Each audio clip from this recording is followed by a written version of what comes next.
করিম সাল্লাল্লাহু আলাইহি সাল্লাম বলেছেন, ওয়াবাবানি মুআজ্জালানি উকুবাতুহুমা ফিদ দুনিয়া আল বাগয়ু ওয়াল উকুক।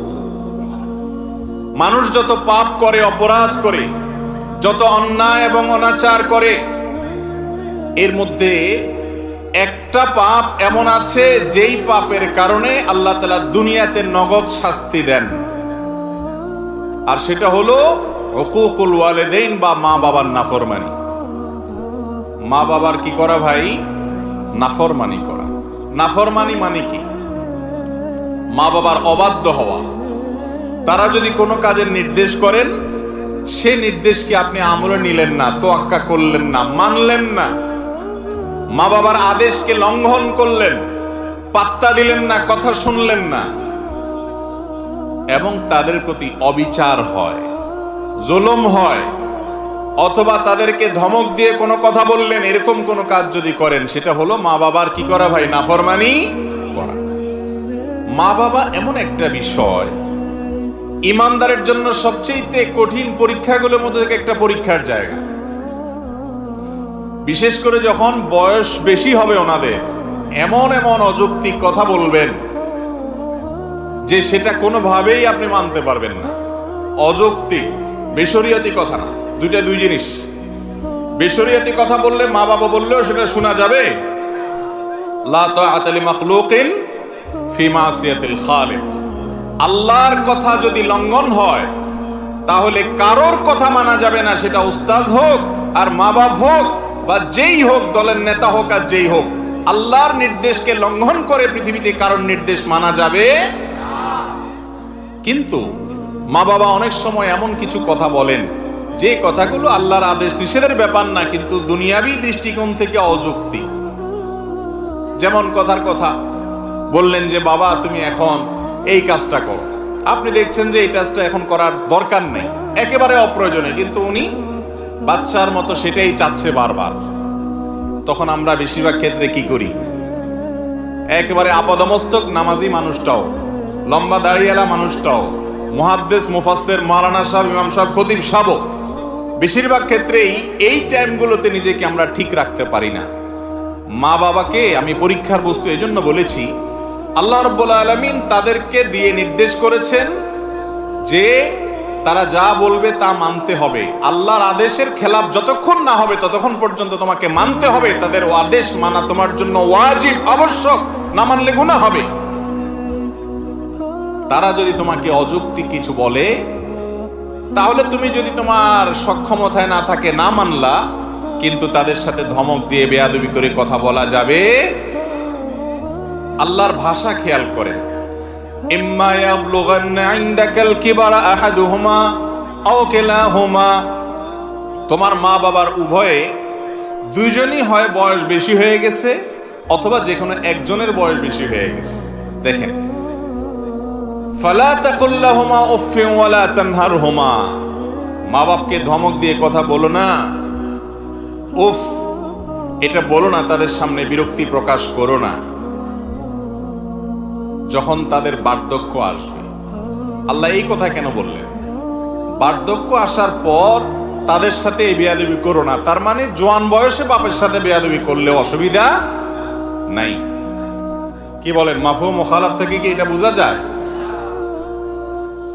আল্লাহ বলছেন তোমার মা বাবা দুইজনেই অথবা দুইজনের কোনো একজন যখন বুড়ো হয়ে যাবে, বয়স বেশি হয়ে যাবে, তখন তাদের সাথে উপ বলিও না, ধমক দিয়ে বলিও না। তার মানে তো এটাই দাঁড়ায় যে জোয়ান বয়সে থাকলে তাহলে করা যাবে, কারণ আল্লাহ তো বলছে বার্ধক্য হলে করিও না। কি বলেন? জোয়ান বয়সে মা বাবার সাথে বেয়াদবি করা যাবে? আসলে এটা হলো কয়েদে ইহতেরাজি বলতে পারেন, কয়েদে ইত্তেফাকি বলতে পারেন। অর্থাৎ আল্লাহ রাব্বুল আলামিন মূলত বুঝাতে চাইছেন যে মা বাবার সাথে বেয়াদবি তো মানুষ বুড়াকালেই করে। মা বাপ যখন বয়স বেশি হয়, তখনই তো কথাবার্তা ছেলের সাথে মেয়েদের সাথে অ্যাডজাস্ট হয় না। নতুন জেনারেশনের মানুষ, নিউ জেনারেশন, তারা অনেক আপডেটেড, অনেক কিছু বুঝে, 2 ইঞ্চি 2 লাইন বেশি বুঝে। বাপ বেচারা আগের যুগের মানুষ, চিন্তা সব পুরাতন। এই জন্য সব বলে যা, ছেলের মাথায় ধরে না, বলে কি মুরব্বী, আব্বা বলে কি, আম্মা বলে কি, মাথায় ধরে না। তো এই টাইমটাতে সাধারণত মা বাবার সাথে বেয়াদবিটা বেশি হয়। জোয়ান বয়সে বেয়াদবি করলে থাপ্পড় খাবে, কারণ বাপের তখন শক্তি আছে, মার শক্তি আছে, কানটা মলে বাইর করে দিবে, ঠিক না বে ঠিক? এই জন্য ওইটার কথা বলার দরকার হয় নাই। ওই টাইমে তো বেয়াদবি করার সাহসী পোলাপান পাবে না, কারণ কানটা মলে বাসার থেকে বাইর করে দিবে বেশি পণ্ডিতি করলে। বেয়াদবিটা সাধারণত কখন হয় ভাই? বৃদ্ধকালে। এবং সেটা কিরকম হয়? একই কথা বারবার বলবে, 2 বার 4 বার 6 বার। আরে বাবা বলছেন তো, কয়বার বলবেন এক কথা? হয় কি হয় না বলেন? আহা, আমাদের বিরক্ত লাগে, তাই না? আর আমরাই যখন ছোট ছিলাম, এই মা বাপ আমাদের এক কথা যখন 5 বার 10 বারও বলছি, ওইটাকে তারা মজার ছলে নিছেন, এনজয় করছেন, ঠিক না বে ঠিক? কিন্তু আমি বৃদ্ধ হওয়ার পর, তিনি বৃদ্ধ হওয়ার পর আমার কাছে তার কথা বিরক্ত লাগতেছে। এই জন্য বললাম, এটা পরীক্ষার বড় একটা জায়গা, অনেক বড় একটা জায়গা। অনেক ভালো ভালো মানুষ আমি জানি, যারা ব্যক্তিগতভাবে অনেক আমলদার, তাহাজ্জুদ গুজার, অনেক ইবাদত গুজার, পরহেজগার, কিন্তু এই জায়গায় সে ফেল করে ফেলে, পাশ করতে পারে না। আমার মা বাপ হলেন আমার রব আহকামুল হাকিমিনের পরে, যদি রাসূল সাল্লাল্লাহু আলাইহি সাল্লাম বেঁচে থাকতেন, তিনি থাকতেন আমার সবচেয়ে শ্রদ্ধার জায়গা। এখন ওয়াফাতের পরেও তাকে শ্রদ্ধা করতে হবে বান্দাদের মধ্যে সবচেয়ে বেশি। আর তারপরে আমার শ্রদ্ধা, ভালোবাসা, ভক্তি, মহাব্বত, আমার আনুগত্য, আমার সকল কিছুর সবচেয়ে বড় ভাগ পাওয়ার হক হলো আমার মা বাবা। সারা দুনিয়া একদিকে, মা বাবা আরেকদিকে। নবী করিম সাল্লাল্লাহু আলাইহি সাল্লাম অল্প কথা বলে দিয়েছেন, রিদার রাব্বি ফি রিদাল ওয়ালিদাইন ওয়া সাখাতুর রাব্বি ফি সাখাতিল ওয়ালিদাইন। তোমার উপরে তোমার মালিক সন্তুষ্ট আছে কিনা এটা বোঝার জন্য তুমি একটু তোমার মার মুখের দিকে তাকাও, বাপের মুখের দিকে তাকাও, তারা তোমাকে দেখে অন্তরের ভেতর থেকে হেসে দেয় কিনা, আনন্দের হাসি, তৃপ্তির হাসি, পরিতৃপ্তির হাসি তাদের আসে কিনা মুখে। যদি আসে, তাহলে এটা সাইনবোর্ড, ইন্ডিকেট যে তোমার মালিক তোমার উপরে খুশি। আর যদি মা বাবার মুখের দিকে তাকায় দেখো না, তারা বিরক্ত, অথবা হাসছে কিন্তু সে হাসি নির্মল নয়, তাহলে তুমি সাবধান হও, তোমার মালিক তোমার উপর অসন্তুষ্ট আছে। তারাই তোমার জান্নাতে যাওয়ার দরজা। সন্তুষ্ট করতে পারবা যাবা, সন্তুষ্ট করতে পারবা যাবা না, পারবা না তো যাবা না। এত কঠিন একটা ব্যাপার, কঠিন একটা ব্যাপার। মোহতারাম হাজরিন, একটা গল্প আপনারা অনেকেই পড়েছেন, শুনেছেন, যে একবার এক মা তার বাবা তার সন্তানকে বৃদ্ধ বয়সে শয্যাশায়ী হঠাৎ করে ডেকে বলছেন যে, বাবা আমার একটু মনে চাচ্ছে আমাদের বাড়ির পাশে ওই পাহাড়ের চূড়ায় একটু উঠতে। বলে, আপনি এখন ওখানে উঠে কি করবেন আব্বা? বলে, আমার মনে চাচ্ছে একটু নিয়ে যাও আমাকে। তো নিয়ে গেছে। নেওয়ার পর পাহাড়ের চূড়ায় উঠানোর পর সন্তান বললেন যে, বাবা ঠিক আছে, আপনার একটা মনের চাওয়া, বৃদ্ধ বয়সে হয়তো পাহাড়ের চূড়ায় উঠে একটু দেখতে মনে চাইছে আশপাশটা, ভালো, আমি করলাম। খুশি তো আপনি? ক বাবা খুশি। এক কাজ করো, কিছু আপেল নিয়ে আসো। আপেল। বলে, কি করবে? বলে, নিয়ে আসো, আমি একটু দেখবো, খাবো, আতাবো, ভালো লাগতেছে। নিয়ে আসছে। আনার পরে মুরব্বী উপর থেকে একটা আপেল এদিকে মারে, বলে, বাবা নিয়ে আসো, পড়ে গেছে। তো ছেলে যায় নিয়ে আসে। আবার যখন একই কাজ করছে আরেকদিকে, ছেলে কি ব্যাপার, একটু আগে উনি একটা ফেললেন, আবার আরেকটা ফেললেন, কয়বার পাহাড়ে উঠানামা করা যায়? এবার 2-3 বার যখন এরকম হয়ে গেছে, এবার ছেলের মেজাজ গরম হয়ে গেছে, আর কতক্ষণ ঠিক থাকে। এবার বলে, আব্বা আপনি কি আমার সাথে তামাশা শুরু করছেন? আমি বুঝলাম না, আপনি এক একবার এক এক দিকে আপেল মারেন আর আমার বলেন নিয়ে আসতে, এটার মানেটা কি? আমি কি এত বেকার এবং এত এই অহেতুক কাজের মানেটা কি আপনি বলেন দেখি। সাধারণত আমরা যেরকম করি আর কি, মা বাবার সাথে এরকম করি। তখন তার সে বাবা বা মা, তিনি বললেন যে, বাবা রে, আমার আসলে কোনো পাগলামি করার ইচ্ছা জাগে নেই, আমি তোকে একটু চেক করলাম যে ছোটবেলায় এই পাহাড়ের উপরে ওঠার পর তুই বল নিয়ে আসতি এবং সারাক্ষণ ফেলতি, ইচ্ছাকৃত ফেলতি, আর তোর বল কুড়ে আনতে আমার কোনো কষ্ট হইতো না। অনেক হাসির চোটে হাসি মুখে নিয়ে আসতাম, তোর সাথে মজা করতাম বরং বল নিয়ে এসে। 2 বার 10 বার না, কতবার যে তুই ফেলছস, কখনো আমার বিরক্ত লাগে নাই। কিন্তু এখন 2-3 বার আমি ফেললাম, একটু দেখার জন্য কি হাল, দেখলাম না, তোর অনেক বেশি বিরক্ত লাগছে বাবা। তো সন্তান হিসেবে বাবাকে যখন তুমি কষ্ট দাও, তখন বাবা হিসেবে মা হিসেবে সেটাকে এনজয় করে। পেশাব করে দেন এই ঠান্ডা শীতের মধ্যে, বাপ নামাজ পড়তে যাবে, কোলে নিচে আদর করে দিলেন শ্বশুরে ছেড়ে, বেচারা হাসি মুখে দিছে, দেহা দিছে গরম করে, খুশির চোটে আনন্দের চোটে আপনার সেটাকে এনজয়ের ভাবে নিয়েছে, কোনো রাগ চেতাচেতি নেই। আর যদি বৃদ্ধ হওয়ার পরে বাপ মা এই কাজটা করে, তখন কি অবস্থা হয়? আমরা একটু মেলানোর সুযোগ পাচ্ছি কি পাচ্ছি না? হাজরিন, আল্লাহ রাব্বুল আলামিনের তরফ থেকে এটা এমন বড় একটা পরীক্ষার বিষয়। তারা অযৌক্তিক বিষয় বলবে, মানতে পারবেন না, চুপ থাকবেন, বেয়াদবি করতে পারবেন না।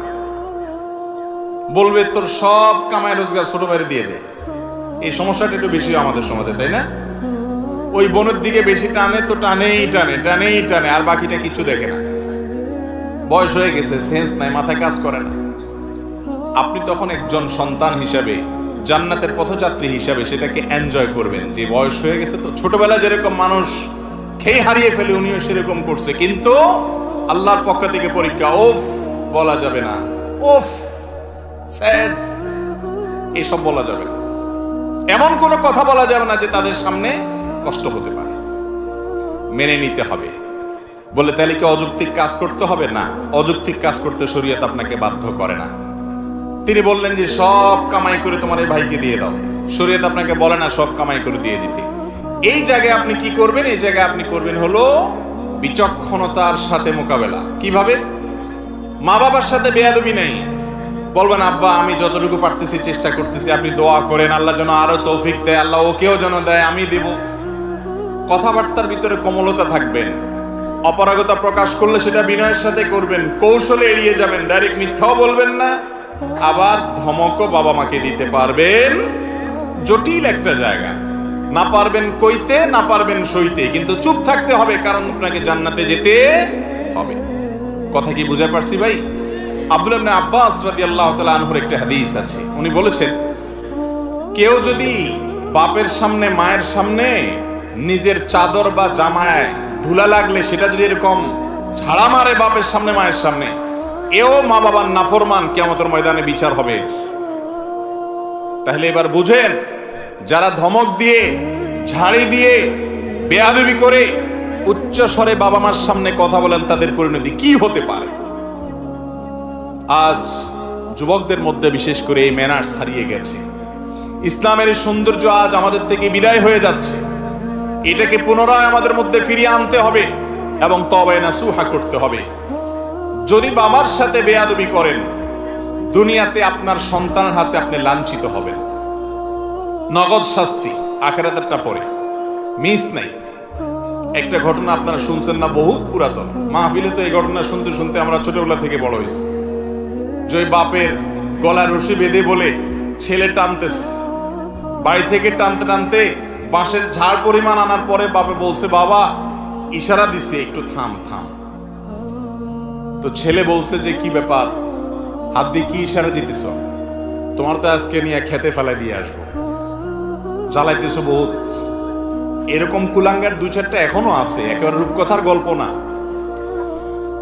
তখন বাপ বলে ছেলেকে বলছে, বাবা আর টানিস না, এই জন্য বললাম, কারণ তোর দাদারে আমি এই পর্যন্তই আনছিলাম, এখন আমার পরিণতি আমি সেটা ভোগ করতেছি, যতটুক নিবি তুইও ভোগ করবি বাপ, মিস হবে না।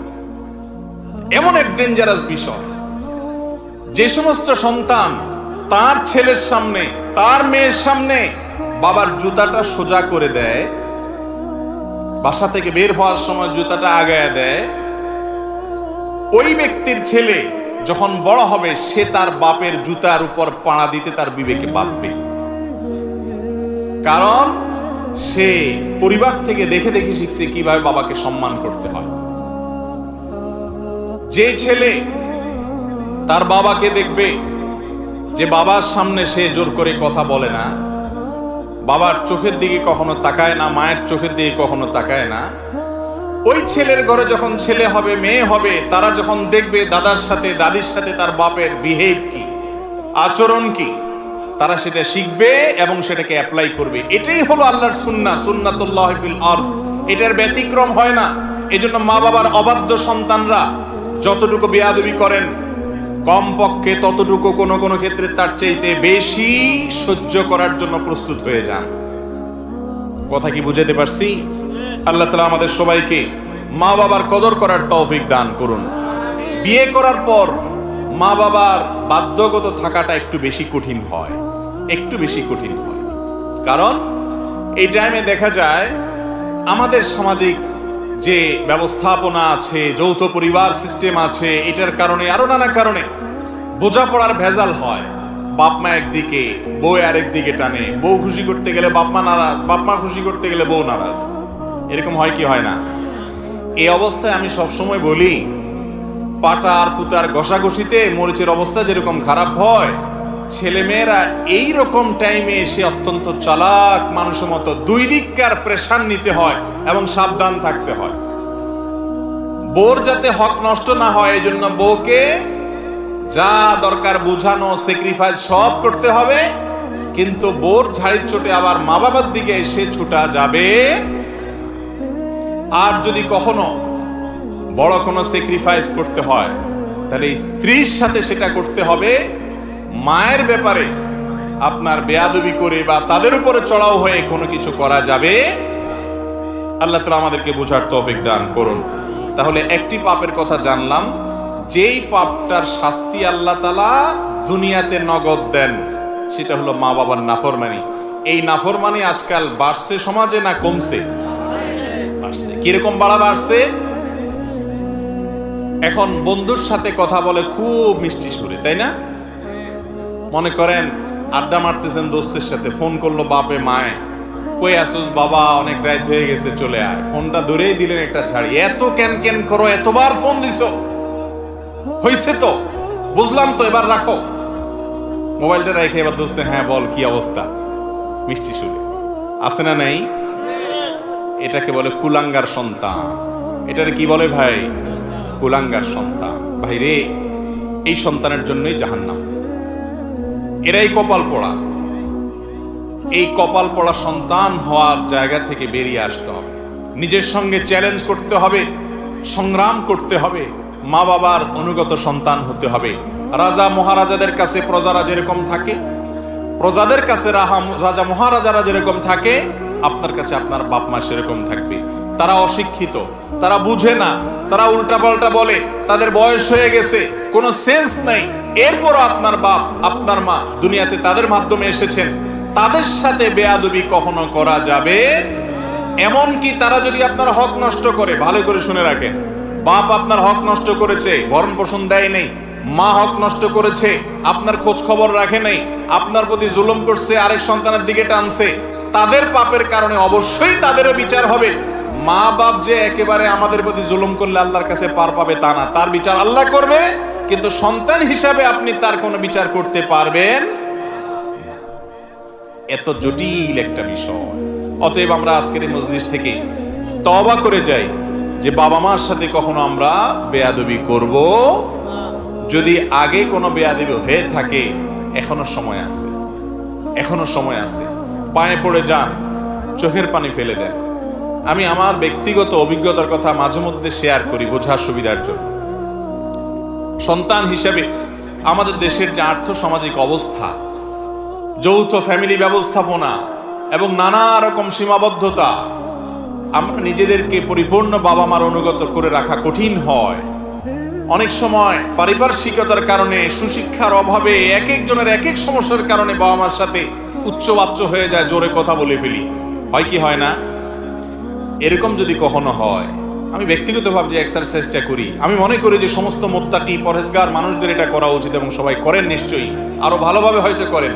সেটা হলো দেরি না করে সাথে সাথে বাবা মার সাথে সেটাকে মিটমাট করে ফেলা, এমন ভাবে মাপ চাওয়া, চোখের পানি ফেলা, এমন ভাবে পায়ে পড়ে যাওয়া, এমন ভাবে তাদের কাছে ক্ষমা চাওয়া যে মাপ না দিয়ে তারা পারবে না, বরং উল্টা আরো সন্তুষ্ট হয়ে যাবে যে আমার সন্তান তার ভুল বুঝতে পেরেছে। মা বাবার কাছে ছোট হলে মানুষ ছোট হয়, এখানে যত ছোট হবেন ওই আরশে আজিমের মালিকের কাছে তত বড় হবেন ইনশাআল্লাহ।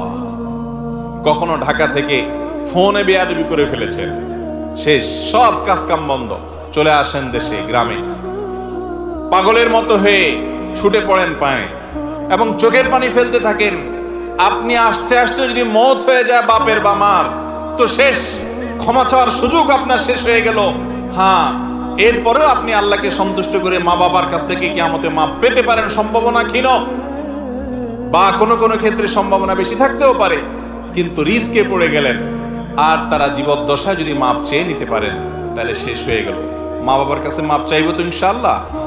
যে সন্তান মা বাবার কাছে মাপ চাইতে তার লজ্জা হয়, এ কখনো সুসন্তান নয়, কুসন্তান। এ কখনো জান্নাতের পথযাত্রী হতে পারে না, এ কখনো ফরমাবরদার আল্লাহর বান্দা হতে পারে না। তার মুখে দাড়ি থাকতে পারে, তার মাথায় টুপি থাকতে পারে, তার গায়ে জুব্বা থাকতে পারে, তার এলেম কালাম থাকতে পারে, সে বড় আলেম হতে পারে, বড় খতিব হতে পারে, কখনো সে ভালো মুত্তাকি, পরহেজগার, আল্লাহর প্রিয় বান্দা হতে পারে